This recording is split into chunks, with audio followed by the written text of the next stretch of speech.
नमस्ते। अष्टांग योग में आज हम अष्टांग योग के दूसरे अंग नियम को देखेंगे। कल हमने यम को देखा था, 5 यम देखे थे कल। सत्य, अहिंसा, अस्तेय, ब्रह्मचर्य और अपरिग्रह, जो समाज के एकात्म भाव को बनाए रखने के लिए जो व्यवहार में आने चाहिए, जिनका हर काल, हर स्थिति, हर जाति के साथ वो व्यवहार में आने चाहिए, वो वैश्विक हैं। अष्टांग योग का दूसरा अंग नियम। नियम होते हैं साधक के आंतरिक विकास के लिए, आध्यात्मिक विकास के लिए, व्यक्तित्व विकास के लिए, पूरे व्यक्तित्व के विकास के लिए, आंतरिक विकास के लिए नियमों का पालन, नियमों का अभ्यास हमारे आंतरिक विकास में सहायक होता है। तो ये कौन से 5 नियम हैं, कौन से 5 दिशा निर्देश हैं, कौन से 5 अभ्यास है जिसको करने से हमारा आंतरिक विकास होगा, हमारे जीवन का लक्ष्य हमें प्राप्त होगा, हमारा आंतरिक व्यक्तित्व, पूरा व्यक्तित्व उस विकास की राह में अग्रसर होगा। ये कौन से 5 नियम हैं? पहला नियम है शौच। शौच अर्थात स्वच्छता, शौच अर्थात शुद्धिकरण, साफ रखना, अवांछित तत्वों को शरीर के, व्यक्तित्व के, मन के, बुद्धि के बाहर निकाल फेंकना। शुद्धिकरण, शुद्ध रहे, मन शुद्ध रहे, शरीर शुद्ध रहे, वाचा भी शुद्ध रहे। शौच तो यह तीनों स्तर पे होती है। मन में जो विचार हैं वो शुद्ध रहे, शरीर शुद्ध रहे, और जो शब्दों का उपयोग करते हैं, वचन हम कहते हैं, वह भी शुद्ध रहे। शरीर को शुद्ध करने के लिए योग में षटकर्म है, त्राटक है, कपालभाति है, जलनेति है, वमनधौती है, शंख प्रक्षालन है। इनके द्वारा हम शरीर को शुद्ध करते हैं। शारीरिक स्तर पे, भौतिक स्तर पे ये शुद्धता हुई। मन की शुद्धता के लिए हम प्रत्याहार करते हैं, धारणा करते हैं, ध्यान करते हैं, सकारात्मक दृष्टिकोण अपनाते हैं जीवन में। ये मन की शुद्धता के लिए आवश्यक है।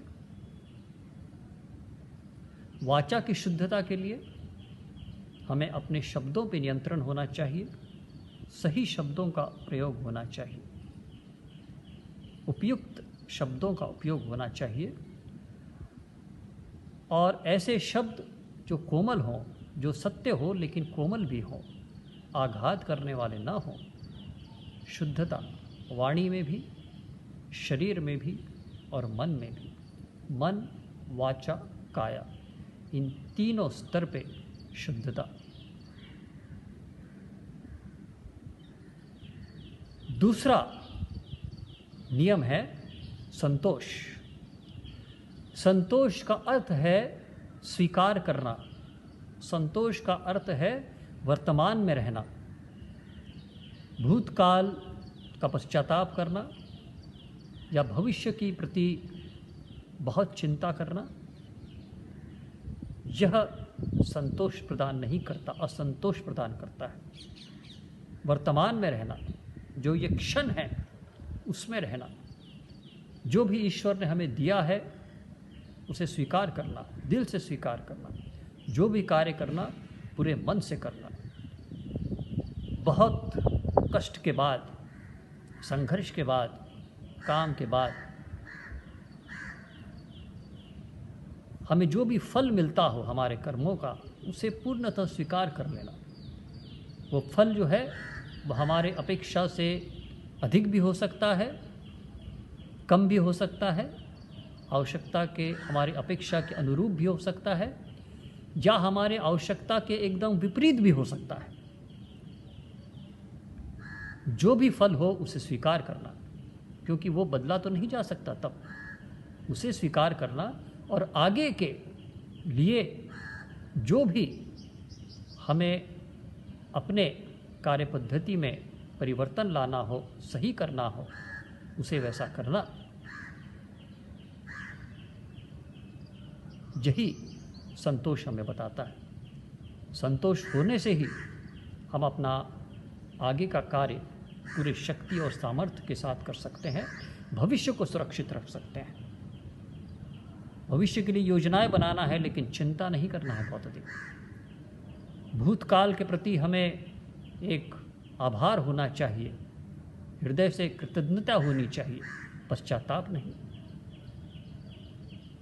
तो भूतकाल के प्रति जो हो चुका है उसके प्रति कृतज्ञता, भविष्य की अच्छी योजनाएं और भविष्य के प्रति आशावादी होना, लेकिन सबसे महत्वपूर्ण वर्तमान को पूर्ण रूप से स्वीकार करना, यह संतोष है।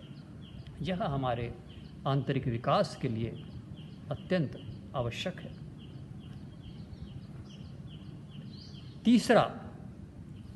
तीसरा नियम है तपस। तपस अर्थात संघर्ष। तपस अर्थात हमारे कंफर्ट जोन से बाहर आना। हम प्रगति चाहते हैं तो कहते हैं कि आप अब तक जो करते आए हैं वही करते रहेंगे तो वहीं जाएंगे जहाँ पे आज है। अगर आपको कहीं उच्च स्तर पे जाना है तो उसके लिए, अगर दूसरे स्थान पे जाना है तो उसके लिए आपको दूसरा पथ, दूसरा रास्ता चुनना होगा। अगर आप अलग प्रकार का फल चाहते हैं तो आपको अलग प्रकार के कर्म करने होंगे। What has brought you at this position will not take you to the next position or to the next level. आपके उस वहाँ पहुँचने के लिए आपको अलग प्रयास करने होंगे, अलग कौशलों को, अलग कुशलताओं को सीखना होगा, उनका प्रशिक्षण लेना होगा। उसके लिए आपको अपने कंफर्ट जोन से बाहर आना होगा, तपस करना होगा। मन मानेगा नहीं, शरीर भी कहेगा जो चल रहा है चलने दो, लेकिन हमारी इच्छा शक्ति के बल पे, हमारे संकल्प के बल पे हमें अपने कंफर्ट जोन से बाहर आना होगा, आलस से बाहर आना, नए सीखना, निरंतर अपने आप को समयानुकूल बनाते रहना, अपग्रेड करते रहना। कहते हैं if you are not updated you are outdated. इसलिए निरंतर सीखते रहना, निरंतर कुछ करते रहना, अपने क्षमताओं से प्रयोग करते रहना, यह तपस है। चौथा नियम है स्वाध्याय। स्वाध्याय यानी स्वयं का अध्ययन भी है और बाकी विश्व का भी अध्ययन है। स्वयं का अध्ययन, पहले हम अपने आप को तो जाने कि मैं कौन हूँ, अपना आत्मबोध, मेरी शक्तियाँ क्या है, मेरी कमज़ोरियाँ क्या है, मेरे सामने अवसर क्या है, मेरे सामने खतरे क्या है। स्वॉट एनालिसिस, मैं किस में अच्छा हूँ, मेरी रुचि किस में है, मुझ में कहाँ प्रगति करना चाहिए, कहाँ परिवर्तन लाने चाहिए। इस दृष्टि से स्वाध्याय, निरंतर अपने प्रति सजग रहना कि मैं क्या कर रहा हूँ, क्यों कर रहा हूँ, जागृत रहना, अपने अस्तित्व के प्रति भी, अपने ध्येय के प्रति भी जागृत रहना, स्वाध्याय करते रहना। यह आवश्यक है। अपने आप को अपग्रेड करते रहना यह आवश्यक है। ज्ञानार्जन करते रहना यह आवश्यक है। स्वाध्याय स्वयं का निरीक्षण, स्वयं का अध्ययन और साथ ही बाकी ज्ञान का भी अध्ययन, लेकिन मूल रूप से आत्मज्ञान, स्वयं का अध्ययन। सब कुछ हमारे भीतर है, उसे पहचानना। सारी शक्तियाँ हमारे भीतर है, उसे पहचानना। अंदर के ईश्वर की अनुभूति करना। हम सब ब्रह्म स्वरूप हैं। हम ब्रह्मास्मि हम कहते हैं। तो उस ब्रह्म के प्रति जागृत रहना, उसके प्रति सजग रहना, वह स्वाध्याय है। निरंतर प्रशिक्षण, निरंतर शिक्षण, निरंतर अध्ययन हमारे आंतरिक विकास के लिए सर्वाधिक आवश्यक ये स्वाध्याय। पांचवा नियम है ईश्वर प्रणिधान। हम ईश्वर के पुत्र हैं, ईश्वर की संतान हैं, ब्रह्म स्वरूप है। ब्रह्म हमारे माध्यम से स्वयं को प्रकट कर रहा है। हम ब्रह्म की प्रकट मूर्ति हैं, प्रकट रूप है। तो जो भी हम कर रहे हैं वह ब्रह्म के माध्यम से हो रहा। ब्रह्म कर रहा है हमारे माध्यम से, हम उपकरण हैं। ब्रह्म हमारा उपयोग कर रहा है, हम उपकरण हैं उस ब्रह्म के, उस ईश्वर के। और इसीलिए हम जो भी कर रहे हैं वो ईश्वर का कार्य है। हम कुछ नहीं कर रहे हैं, ईश्वर हमारे माध्यम से कर रहा है। इस सत्य के प्रति जागृत रहना, ईश्वर प्रणिधान, जो भी आज तक मेरे माध्यम से हुआ है उसके प्रति ईश्वर को आभार प्रकट करना, ईश्वर के साथ अपने आप को निरंतर जोड़ के रखना, ब्रह्म यज्ञ करना, ईश्वर प्रणिधान है। इससे अहंकार नहीं आता, इससे हम सीमित नहीं होते। ईश्वर प्रणिधान से हमारी क्षमताओं में असीमित वृद्धि होती है, क्योंकि हम उससे जोड़ के रखते हैं अपने आप को। ईश्वर प्रणिधान के माध्यम से हम अपने आप को उससे जोड़ते हैं, उस ईश्वर से जोड़ते हैं जो असीमित है, उस ईश्वर से जोड़ते हैं जो सर्वज्ञानी है, उस ईश्वर से जोड़ते हैं जो सर्वशक्तिमान है और जो सर्वत्र है। ईश्वर प्रणिधान हमें असीमित बनाता है। तो नियम, ये 5 दिशा निर्देश, शौच, शुद्धता, संतोष, वर्तमान में रहना, तपस, निरंतर प्रशिक्षण, निरंतर अपनी उन्नति के लिए प्रयास करते रहना, अपने कंफर्ट जोन से बाहर आकर प्रयास करना, स्वाध्याय, स्वयं का अध्ययन, स्वयं के ब्रह्म स्वरूप का अध्ययन, स्वयं के सच्चिदानंद स्वरूप का अध्ययन, सजगता, अपने व्यवहार के प्रति मैं क्या कर रहा हूँ, क्यों कर रहा हूँ, कैसे कर रहा हूँ, कहाँ जा रहा हूँ, उसके प्रति निरंतर सजगता, निरंतर शिक्षण और प्रशिक्षण चलता रहे, हर स्तर पे चलता रहे। इसीलिए स्वाध्याय और अंत में ईश्वर प्रणिधान कि मैं ईश्वर का एक उपकरण हूँ, करने वाला ईश्वर है, मैं उपकरण हूँ।